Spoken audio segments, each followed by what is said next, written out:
John, let's get to the issue of the president's decision a few days ago to reverse himself and say, you know what, we're not going to release those pictures of alleged prisoner abuse by the U.S. military. Our new CNN Opinion Research Corporation poll shows that most Americans agree with the president. Should the government release photos of U.S. personnel abusing Iraqi prisoners? Only 26% say yes, 73% say no. And when you break it down among Democrats, independents, and Republicans, overwhelmingly, even among Democrats, certainly among independents and Republicans, overwhelmingly they agree with the president. So he's got some solid support out there. He has very solid support among the American people. Wolf, and a senior administration official says the president actually made this decision tentatively way back when he released the CIA memos. He decided at that point release the CIA memos, but then they would not release these photographs. He's on solid footing with the American public. He's on solid footing with Republicans in Congress. The heat he is taking is from the ACLU and some on the left who believe these photos should be made public. Some want them made public. Their argument is transparency.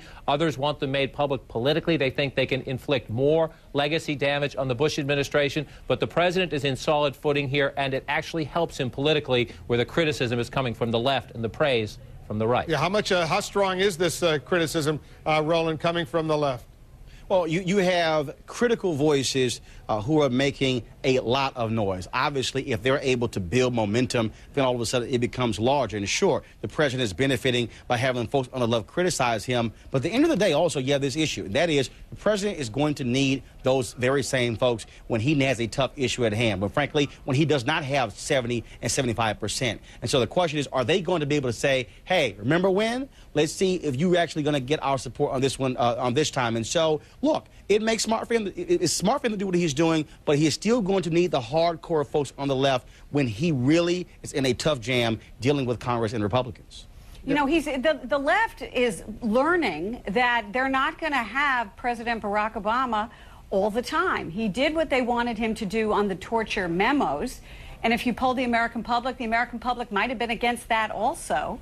But he didn't do what they wanted on the photographs. And he's not doing what they want on the military tribunals, for example. So it seems to me that they're learning that he's not as predictable as they thought he might be. Yeah, but this notion, John, as you point out, sort of helps him positioning himself as a centrist, as a moderate. It's good to get a little heat from the left of his own party every now and then. Yeah, that helps him politically with the country. And Wolf, he heard very strong arguments from his defense secretary, from the CIA director, from others, that this would inflame anti-American sentiment around the world, that he did not want to be responsible for that. There is a chance, this case is still in the courts, there is a chance a judge could order these photos released. At that point, you will have President Obama arguing for secrecy, arguing for executive privilege, making the same arguments in court that the Bush administration made, that so many Democrats, including then Senator Obama, were critical of. That's where this one could be